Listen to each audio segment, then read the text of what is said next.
Hello, my dear students. Welcome to my class and I hope you all are doing great. सो हमारा जो channel है हम इस पे आपको प्रिपेयर करवा रहे हैं अतुल महेश्वरी स्कॉलरशिप के लिए।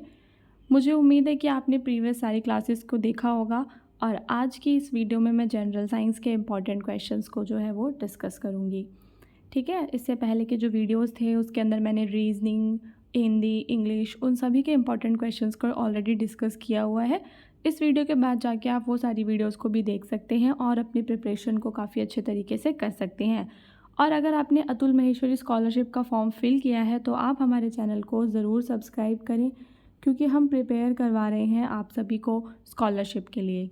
ठीक है, सो जनरल साइंस के इंपॉर्टेंट क्वेश्चंस डिस्कस करेंगे, जिसमें जो हमारा पहला टॉपिक है वो मानव नेत्र से है। प्रीवियस ईयर के क्वेश्चंस में जो मानव नेत्र हैं उनसे कुछ एक तो क्वेश्चंस जो है आए हुए थे। सो यहाँ पे हम कुल 10 क्वेश्चंस डिस्कस करेंगे मानव नेत्र से जुड़े हुए, जो आपके एग्ज़ाम के लिए ज़रूरी हैं। पहला है, आँख के किस भाग में प्रकाश के प्रवेश को नियंत्रित किया जाता है।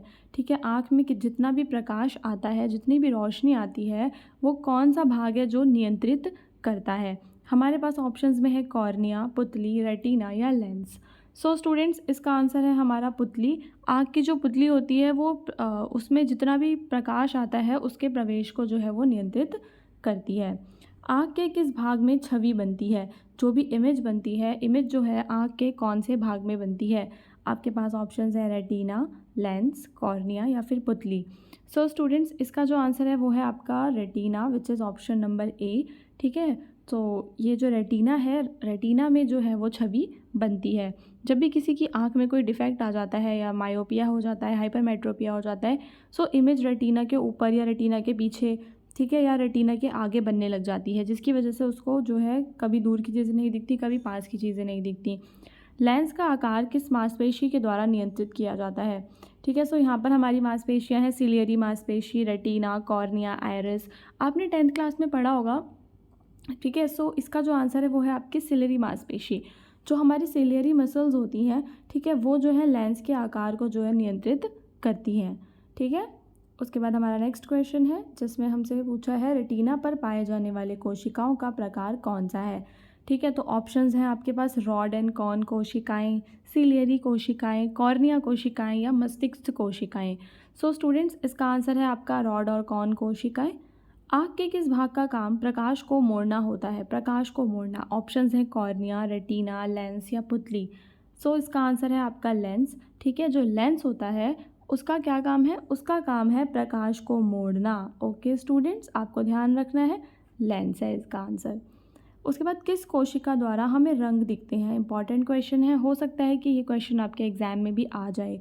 ठीक है, तो जो भी रंग हमें दिखाई देते हैं वो कौन सी कोशिकाओं के द्वारा दिखाई देते हैं। रॉड कोशिकाएं, कॉन कोशिकाएं, रेटिना या रक्त कोशिकाएं।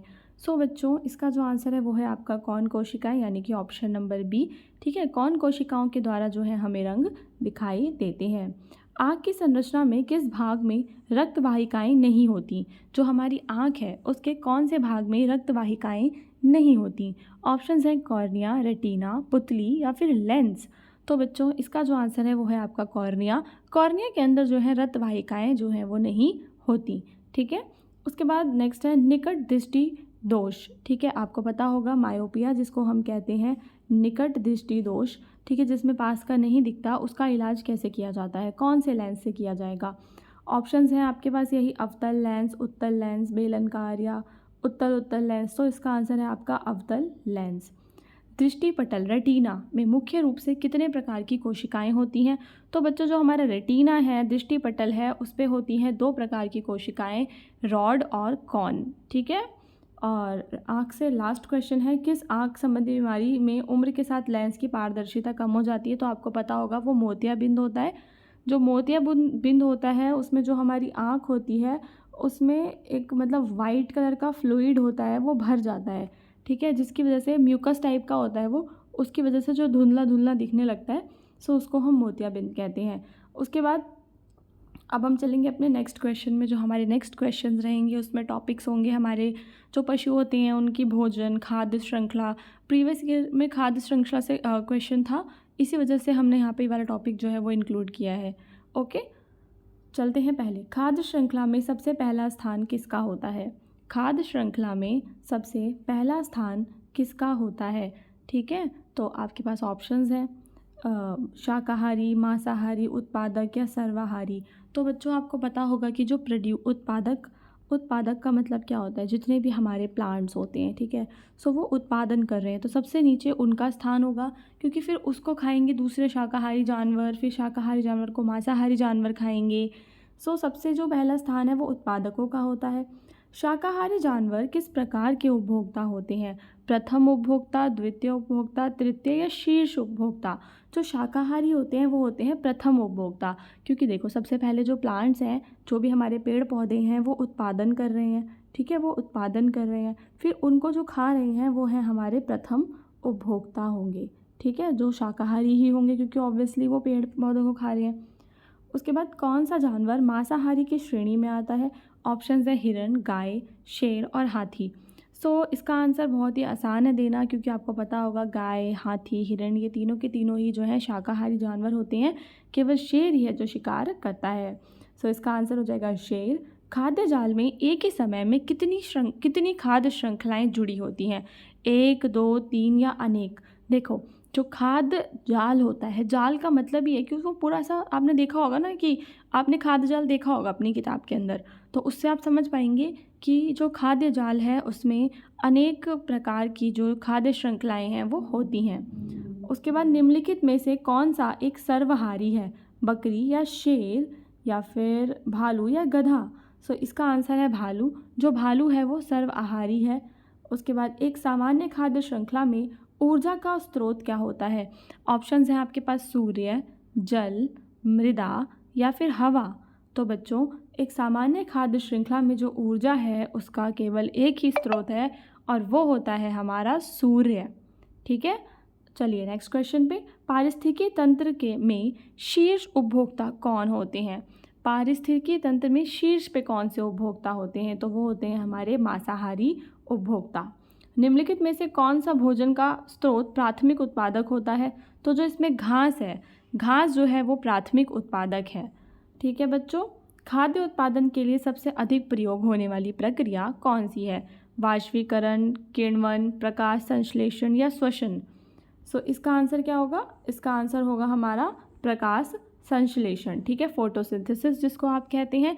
जो प्लांट्स हैं वो अपना खाना जो बनाते हैं जिस प्रोसेस के द्वारा, उसको हम कहते हैं प्रकाश संश्लेषण, ठीक है।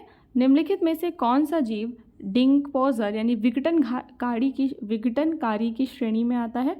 सो ये होते हैं हमारे बैक्टीरियाज। जो बैक्टीरिया होते हैं वो विघटनकारी की श्रेणी में आते हैं। सो अभी तक हमने 2 टॉपिक्स को कवर किया, ह्यूमन आई और फूड हैबिट्स वाला टॉपिक है, ठीक है। अगर आप चाहें तो हमारे व्हाट्सएप चैनल हिंदुस्तान नॉलेज को भी ज्वाइन कर सकते हैं, वहाँ पे हम आपको अपडेट्स करते रहते हैं जब भी कोई न्यू वीडियो आता है, ठीक है बच्चों। चलिए अब नेक्स्ट है हमारा जो टॉपिक है वो अम्ल, क्षार और लवण का है।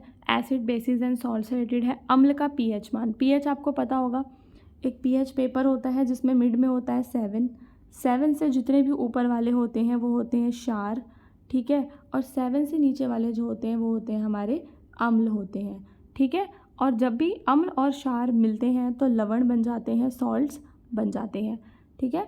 अम्ल का पीएच मान क्या है? अम्ल जो है, अम्ल का पीएच मान कैसा होता है? तो हमेशा जो अम्ल है उसका पीएच मान 7 से कम रहेगा। अगर 7 से ऊपर होगा तो वो क्षार की श्रेणी में आएगा, ना कि अम्ल की श्रेणी में आएगा। उसके बाद नेक्स्ट है, निम्नलिखित में से कौन सा एक अम्लीय पदार्थ है? हमारे पास ऑप्शन है नींबू का रस, साबुन, दूध और बेकिंग सोडा। तो बच्चों आपको पता होगा कि जो नींबू है उसमें विटामिन सी होता है, ठीक है, और उसके अंदर अम्लीय क्षार भी एक होता है, एक मतलब कि एक एसिड होता है। सो इसका आंसर हमारा नींबू का रस होगा। नींबू के रस में सिट्रिक एसिड होता है आई थिंक, ठीक है। सो उसके बाद नेक्स्ट है, नीले लिटमस पेपर का रंग अम्लीय विलयन में क्या हो जाता है? अगर हमने नीला लिटमस पेपर किसी अम्ल में डाला, ठीक है, नीला लिटमस पेपर किसी अम्ल में डाला तो लिटमस पेपर का रंग कैसा हो जाएगा? ऑप्शन है हरा, पीला, लाल या कोई बदलाव नहीं। सो जो एसिड्स होते हैं यानी जो अम्ल होते हैं वो क्या करते हैं? ब्लू लिटमस को क्या कर देते हैं? रेड कर देते हैं, ठीक है। तो ब्लू लिटमस अगर रेड हो जाता है तो यानी कि वो क्या चीज़ कैसी है? एसिडिक है, अम्लीय है, ओके। निम्नलिखित में से कौन सा एक क्षारीय पदार्थ है? ऑप्शंस हैं सिरका, एंटीसेप्टिक्स, बेकिंग सोडा और अम्लीय वर्षा। सो इसका आंसर क्या होगा आपका, बेकिंग सोडा होगा। बेकिंग सोडा एक तरह का बेस होता है। जब भी कोई एंट बाइट करता है, चींटी वगैरह काटती है, तो शायद उस पर बेकिंग सोडा लगाया जाता है। ये सारी इन्फॉर्मेशन मेरे ख्याल में क्लास 7th की बुक में दे रखी है। एक चैप्टर है एसिड बेसिस एंड सॉल्ट्स वाला, उसके अंदर काफ़ी कुछ इन्फॉर्मेशन गिवन है। आप लोग चाहें तो NCERTs की जो किताबें हैं उनसे पढ़ सकते हैं और अपनी नॉलेज को एनहांस कर सकते हैं। बेसिक नॉलेज उसमें दे रखी हुई है। 6th-7th की NCERTs जो हैं साइंस की, वहाँ से आप अपने साइंस को कवर कर सकते हैं। उसके अलावा वीडियोज़ में से आप प्रैक्टिस कर सकते हैं, टेस्ट सीरीज़ ले सकते हैं अपनी प्रैक्टिस को करने के लिए। ओके, सोडियम क्लोराइड किस प्रकार का यौगिक है? सोडियम क्लोराइड क्या है? सोडियम क्लोराइड एक तरह का लवण होता है, ठीक है, लवण होता है। इसका फॉर्मूला होता है NaCl, Na यानी कि सोडियम, Cl यानी कि क्लोराइड। ओके, अम्ल और क्षार के बीच होने वाली प्रतिक्रिया को क्या कहते हैं? जब भी हम अम्ल और क्षार को मिलाते हैं तो हमें सॉल्ट्स मिलते हैं, लवण मिलते हैं, और उनकी जो प्रतिक्रिया है उसे हम क्या कहते हैं? इसका आंसर क्या होगा आप लोग बता सकते हैं स्टूडेंट्स? इसका आंसर है न्यूट्रलाइजेशन। ठीक है, न्यूट्रलाइजेशन रिएक्शन जो होता है उसमें एसिड्स और बेसिस जो है वो मिलते हैं। ठीक है, सो उदासीनीकरण। उसके बाद साबुन का pH मान। साबुन एक तरह का, आप बताइए, साबुन एक एसिड है या बेस है? सो स्टूडेंट्स, जो साबुन होता है वो हमारा होता है बेसिक का मतलब है वो क्षारीय है, और जो भी चीज़ें क्षारीय होती हैं उनका जो pH है, ठीक है, जो भी चीज़ें क्षारीय होती हैं उनका pH 7 से अधिक होता है। ओके, उसके बाद चलते हैं नेक्स्ट पे। कौन सा अम्ल पेट में भोजन को पचाने में मदद करता है? बच्चों, आपको पता होगा कि जो हमारा पेट है उसके अंदर भी एक अम्ल होता है, ठीक है। कौन सा अम्ल है? ऑप्शन है हमारे पास हाइड्रोक्लोरिक अम्ल, सल्फ्यूरिक अम्ल, नाइट्रिक अम्ल, एसिटिक अम्ल। सो ये तो आपकी बॉडी से रिलेटेड है, ये तो आपको ज़रूर पता होना चाहिए। आई थिंक आप सभी गैस कर पा रहे होंगे इसका आंसर। ठीक है बच्चों, तो इसका आंसर है आपका ऑप्शन नंबर ए, यानी कि हाइड्रोक्लोरिक एसिड, जो कि हमारे पेट में प्रेजेंट रहता है और हमारे खाने को पचाने में सहायता करता है। निम्नलिखित में से कौन सा पदार्थ अम्लीय वर्षा का मुख्य कारण है? आप सभी ने एसिड रेन के बारे में सुना होगा। क्या होती है एसिड रेन? देखो, जब भी आसमान में बादल होते हैं, ठीक है, वो जो बादल हैं उनमें से पानी नीचे गिर रहा है, ठीक है। सो अब यहाँ पे क्या होता है कि गैसेस के पार्टिकल्स हैं, सल्फ़र गैस है, ठीक है, और कार्बन है, तो वो सब मिलके क्या बन जाते हैं? एसिड्स में कन्वर्ट हो जाती हैं, ठीक है। वो जो पार्टिकल्स हैं वो पानी के साथ मिलते हैं और वो अम्लीय वर्षा कहलाती है। सो इसमें हमारे पास ऑप्शन है sodium hydroxide, carbon dioxide, sulphur dioxide और ऑक्सीजन। सो यहाँ पे जो पदार्थ है, सबसे मुख्य कारण जो होता है वो होता है आपका सल्फ़र डाइऑक्साइड। जो सल्फ़र है वो प्रेजेंट है एटमॉस्फेयर में, हमारे जो वातावरण है वहाँ पे सल्फ़र प्रेजेंट होती है, और ऊपर से जब पानी गिरता है तो सल्फ़र उसमें मिक्स होकर सल्फ़र डाइऑक्साइड बन जाती है, ठीक है, और एसिड रेन बन जाती है। एक तटस्थ विलयन का pH मान क्या होता है? सो इसका आंसर होगा 7। ठीक है, कोई भी चीज़ जो ना तो क्षार है, ना तो वो है अम्ल है, ना ही वह क्षार है, केवल बीच में है, वो है जिसका pH 7 होगा। ठीक है, ओके।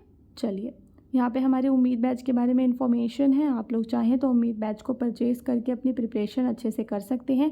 दिए गए व्हाट्सएप नंबर पे कांटेक्ट कर सकते हैं। ओके, उसके बाद जो हमारा नेक्स्ट टॉपिक है वो है मैटर्स का टॉपिक। पदार्थ के कितने प्रमुख अवस्था होती हैं? सो बच्चों, आपको पता होगा मैटर के 3 स्टेट्स होते हैं, सॉलिड, लिक्विड और गैस। 2 स्टेट्स और होते हैं जो कि आप लोग मतलब नॉर्मली 3 स्टेट से जाने जाते हैं, 2 स्टेट्स और होते हैं, ठीक है। एक होता है प्लाज्मा और एक और होता है, वो आप लोग बताएंगे कमेंट्स करके, ठीक है। लेकिन वो सिर्फ हम लोग यूज़ नहीं करते, ठीक है। अभी हमें सिर्फ 3 ही याद रखने हैं, सॉलिड, लिक्विड्स एंड गैस, ठोस, द्रव और गैस। निम्नलिखित में से कौन सा एक ठोस अवस्था का उदाहरण है? जल, बर्फ, हवा या भाप? आपको क्या लगता है? ऑप्शन से तो आप बहुत ईजिली बता सकते हो। देखो, हवा हो गया, भाप हो गया, ये सब गैस है। उसके बाद जल एक द्रव है, तो ऑप्शंस में क्या बचा? बर्फ बचा। बर्फ जो है वो क्या है? ठोस पदार्थ है। उसके बाद नेक्स्ट क्वेश्चन है, द्रव से गैस में बदलने की जो प्रक्रिया है उसे हम क्या कहते हैं? उसको हम कहते हैं वाष्पीकरण, जिसको इंग्लिश में हम कहते हैं इवेपोरेशन। ठीक है, काफ़ी सारे बच्चों को नहीं पता होगा वाष्पीकरण, तो इसलिए मैं बता रही हूँ कि उसको इवेपोरेशन कहते हैं। जैसे पानी का भाप बन के उड़ना, पानी एक प्रकार का द्रव है, जब वो भाप बन के उड़ता है, वाटर वेपर्स में कन्वर्ट होता है, तो उसको हम कहते हैं वाष्पीकरण। ठीक है, देन हमारा नेक्स्ट क्वेश्चन है, गैस से ठोस में सीधे बदलने की प्रक्रिया। कोई चीज़ जो गैस थी और डायरेक्टली किस में चेंज हो गई? सॉलिड बन गई, बिना लिक्विड स्टेट में आए, तो उस प्रक्रिया को हम क्या कहते हैं? उसे हम कहते हैं सब्लिमेशन। ठीक है, जैसे आप इसका अपोजिट भी होता है। देखो, कोई चीज़ ठोस है, कोई चीज़ अगर ठोस है और वो डायरेक्ट लिक्विड स्टेट में ना आके डायरेक्टली क्या बन जाए, गैस में कन्वर्ट हो जाए। जैसे आपने कपूर देखा होगा, कपूर इसका उदाहरण होता है। जो हमारा कपूर है, कपूर पहले सॉलिड होता है, जब हम उसको जलाते हैं तो वो डायरेक्टली गैस में कन्वर्ट हो जाता है। और आपने नैप्थलीन बॉल्स के बारे में पता होगा आप लोगों को, जिसको हम फिनाइल की गोलियां कहते हैं। जब हम उन्हें अपने कपड़ों में रखते हैं तो डायरेक्टली सॉलिड से गायब हो जाती हैं, वो लिक्विड स्टेट में तो नहीं आते। सो ये जो प्रोसेस है इसको हम कहते हैं ऊर्ध्वपातन, यानी कि सब्लिमेशन। आपको याद कर लेना है। ठोस से द्रव में बदलने की प्रक्रिया को क्या कहते हैं, गलन कहते हैं। ठीक है, गल जाना, पिघल जाना। निम्नलिखित में से कौन सा पदार्थ प्लाज्मा अवस्था में पाया जाता है, सूरज। ठीक है, मैंने आपको बताया था फोर्थ स्टेट ऑफ मैटर जिसको हम प्लाज्मा कहते हैं। ठीक है, और एक शायद से बोस आइंस्टीन कंडेंसेट होता है, वो भी एक स्टेट ऑफ मैटर है। सो प्लाज्मा जो है, सूर्य जो है वो प्लाज्मा की अवस्था में हमें मिलता है। ठीक है, पदार्थ का सबसे छोटा कण क्या कहलाता है, उसको हम परमाणु कहते हैं। आपको पता होगा एटम्स। ठीक है, तो सबसे छोटा कण क्या कहलाता है, परमाणु कहलाता है। उसके बाद एटम्स एंड मॉलिक्यूल्स जो होते हैं वो आपने पढ़े होंगे। सो आपको याद कर लेना है, पदार्थ का सबसे छोटा कण क्या कहलाता है, परमाणु कहलाता है। गैस से द्रव में बदलने की प्रक्रिया को क्या कहते हैं, गैस से लिक्विड बना है, ठीक है, सॉलिड नहीं बना। सो ऑप्शंस हैं संघनन, संघनन इसका आंसर है वैसे भी। ठीक है बच्चों, नेक्स्ट है निम्नलिखित में से कौन सा एक शुद्ध पदार्थ है, हवा, सोना, दूध या समुद्री जल। सो यहाँ पे जो हमारा गोल्ड है, ठीक है, आप लोग गोल्ड का साइंटिफिक नेम बताएंगे जिसका सिंबल AU होता है। ठीक है, इसका एक और नाम भी है, AU क्यों इसका नाम है। सो क्या वर्ड है पूरा कंप्लीट करके आप बताएंगे कमेंट्स में, गोल्ड का। ओके, चलो नेक्स्ट है, गैसों की तुलना में ठोस और द्रव अवस्था में अणु किस प्रकार के होते हैं, अधिक दूर होते हैं या अधिक निकट होते हैं। गैस में क्या होता है, गैस में तो बहुत दूर दूर होते हैं। ठोस और द्रव में कैसे होते हैं बताओ, अधिक निकट होते हैं। ठीक है, सो अगर आप सभी को वीडियो अच्छा लगा तो वीडियो को ज़रूर लाइक करें, हमारे चैनल को सब्सक्राइब करें, कमेंट्स करके बताएं जो भी क्वेश्चंस मैंने पूछे हैं उनके आंसर्स को। ठीक है, और इसी तरह के वीडियोस के लिए जुड़े रहें हमारे साथ।